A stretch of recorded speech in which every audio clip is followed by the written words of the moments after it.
Welcome to Flavour Studio. கடந்த சில நாட்களா நம்ம சேனல்ல குழந்தைகளுக்கு பிடித்த மாதிரி ஹெல்தியான பிரேக்ஃபாஸ்ட், ஸ்நாக்ஸ் அப்புறம் டிஃபன் ரெசிபீஸ் எல்லாம் பார்த்துக்கிட்டு இருக்கோம். இன்னைக்கு அந்த வகையில நம்ம பார்க்க போறது சூஜி ரோல். ரொம்ப ஈஸியான டேஸ்டியான இதை எப்படி பண்றதுன்னு பார்க்கலாமா? இதுக்கு 1 கப் அளவு வறுத்த ரவா எடுத்துருக்கேன். 1/4 டீஸ்பூன் அளவு கருப்பு மிளகுத்தூள், கொஞ்சமா தேவையான அளவு உப்பு, அப்புறமா 1/4 கப் அளவு தயிர். இது எல்லாத்தையும் சேர்த்து முதல்ல நல்லா கலந்து விட்டுக்கலாம். கலந்து விட்டுட்டு கொஞ்சம் கொஞ்சமாக தண்ணி சேர்த்து இதை கொஞ்சம் நம்ம இட்லி மாவு பதத்துக்கு கரைச்சிக்கலாம். சட்டுன்னு மொத்தமாக தண்ணியை சேர்த்துடாம கொஞ்சம் கொஞ்சமாக தண்ணி சேர்த்து கலந்து பார்த்துட்டு மாவை நீங்கள் கரைச்சி எடுத்துக்கோங்க. இப்போ இந்த மாவு ஒரு அரை மணி நேரம் நல்லா ஊறட்டும். இப்போது மாவு ஊறுறதுக்குள்ளே நம்ம ஸ்டஃபிங்ஸ் ரெடி பண்ணிக்கலாம். கடாயை சூடு பண்ணிவிட்டு 1 டேபிள் ஸ்பூன் அளவு எண்ணெய் சேர்த்துக்கோங்க. எண்ணெய் சூடானதும் ஒரு அரை டீஸ்பூன் அளவு கடுகு சேர்த்து, கடுகு வெடித்ததும் கொஞ்சமாக சீரகம், அதுவும் ஒரு 1/4 டீஸ்பூன் சேர்த்துக்கோங்க. சேர்த்துட்டு ஒரு பல்லாரி வெங்காயம் சின்ன சின்னதாக கட் பண்ணி சேர்த்துக்கோங்க. கூடவே ஒரு பச்சை மிளகாய் சின்னதாக கட் பண்ணி அதையும் சேர்த்து வதக்கிக்கலாம். காரம் வேணாம் அப்படின்னா நீங்கள் பச்சை மிளகாயை ஸ்கிப் பண்ணிடலாம். இதில் லைட்டாக உப்பு சேர்த்து வதக்கிக்கோங்க. பச்சை மிளகாய் வேணான்னா நீங்கள் கேப்சிகம் கூட சேர்த்துக்கலாம். இப்போது இதில் ஒரு பெரிய சைஸ் உருளைக்கிழங்கு மஞ்சளும் உப்பும் சேர்த்து வேக வச்சு நான் எடுத்துருக்கேன். அதை சேர்த்துக்கலாம். சேர்த்துட்டு நல்லா இந்த மாதிரி மசிச்சு விட்டுக்கலாம். இதை நல்லா எந்த கட்டிகளும் இல்லாமல் மசிச்சு விட்டுக்கலாம். மசிச்சு விட்டுட்டு ஒரு 1/4 டீஸ்பூன் அளவு மஞ்சள் தூள் சேர்த்து அதையும் நல்லா கலந்து விட்டுக்கலாம். உப்பு ஆல்ரெடி நான் உருளைக்கிழங்குல சேர்த்துட்டு வேக வச்சிட்டனால நான் இதில் எக்ஸ்ட்ராவாக சேர்க்கலை. 5 நிமிஷம் வதக்குனதுக்கு அப்புறமா கொத்தமல்லி தழை சேர்த்துட்டு நல்லா கிளறி விட்டுட்டு இதை தனியாக ஒரு பவுலில் எடுத்து வச்சிடலாம். இப்போது மாவு நல்லா அரை மணி நேரம் ஊறிடுச்சு. அதில் கொஞ்சமாக மல்லித்தலை கட் பண்ணி போட்டிருக்கேன். ஆப்ஷனல் தான், தேவையில்லைன்னா நீங்கள் ஸ்கிப் பண்ணிடலாம்.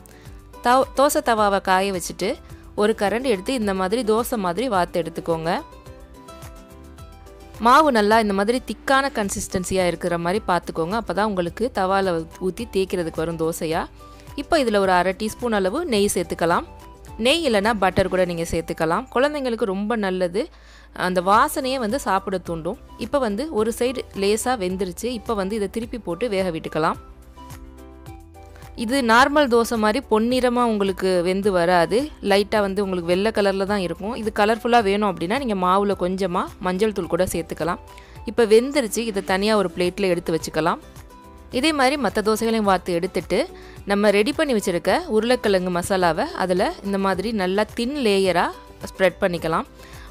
உருளைக்கிழங்கு ஒரு வேளை கட்டிகளாக இருந்ததுன்னா ஸ்பூனாலேயே இந்த மாதிரி வச்சு நீங்கள் மேஷ் பண்ணிக்கலாம். ஃபுல்லாக நல்லா நம்ம சுட்டு எடுத்துருக்க தோசை ஃபுல்லாக வர்ற மாதிரி உருளைக்கிழங்கை ஸ்ப்ரெட் பண்ணிக்கோங்க. நீங்கள் பிரேக்ஃபாஸ்ட்டாவோ ஸ்நாக்காவோ இல்லை டிஃபனாக கூட தரலாம். லஞ்ச் பாக்ஸ் கூட செஞ்சு தரலாம். எந்த சைட் டிஷ்ஷுமே நீங்கள் ரெடி பண்ண அவசியம் இருக்காது. ஜஸ்ட் இந்த மாதிரி உருளைக்கிழங்கை ஸ்ப்ரெட் பண்ணிவிட்டு கொஞ்சமாக டொமேட்டோ கெச்சப் அல்லது சில்லி சாஸ் இதில் இந்த மாதிரி ஸ்ப்ரெட் பண்ணிக்கோங்க. குழந்தைங்க விருப்பப்பட்டால் இதில் நீங்கள் சீஸ் கூட கொஞ்சமாக தூவிக்கலாம். தூவிட்டு நல்லா இதை ரோல் பண்ணிவிட்டு நம்ம சின்ன சின்னதாக கட் பண்ணி கொடுக்க போகும்போது ரொம்பவே குட்டீஸ் விரும்பி சாப்பிடுவாங்க. இப்போது இதை நல்லா இந்த மாதிரி டைட்டாக நம்ம ரோல் பண்ணி எடுத்துக்க போகிறோம். இந்த மாதிரி நல்லா ரோல் பண்ணி எடுத்துட்டு கார்னரை மட்டும் கட் பண்ணி நம்ம தனியாக எடுத்து வச்சிடலாம். அதில் ஸ்டஃபிங் அவ்வளோவா செட் ஆகியிருக்காது. மீதி உள்ளதை இந்த மாதிரி சின்ன சின்னதாக ரோல்ஸாக நம்ம கட் பண்ணி எடுத்துக்கலாம்.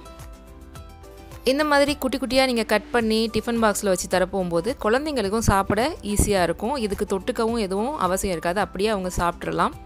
கண்டிப்பாக இதை நீங்கள் ஒரு வாட்டி ட்ரை பண்ணி பார்த்துட்டு உங்களோட ஃபீட்பேக் மறக்காமல் கமெண்ட் செக்ஷனில் கூட ஷேர் பண்ணுங்கள். இந்த வீடியோ பிடிச்சிருந்தா நம்ம ஃப்ளேவர் ஸ்டுடியோ யூடியூப் சேனலை மறக்காமல் சப்ஸ்கிரைப் பண்ணிவிட்டு பக்கத்தில் இருக்க பெல் சிம்பிளையும் கிளிக் பண்ணிடுங்க. சீக்கிரமே உங்களை இன்னொரு இன்ட்ரெஸ்டிங்கான ஈஸியான ஹெல்தி ரெசிபியோட சந்திக்கிறேன். தேங்க்ஸ் ஃபார் வாட்சிங்.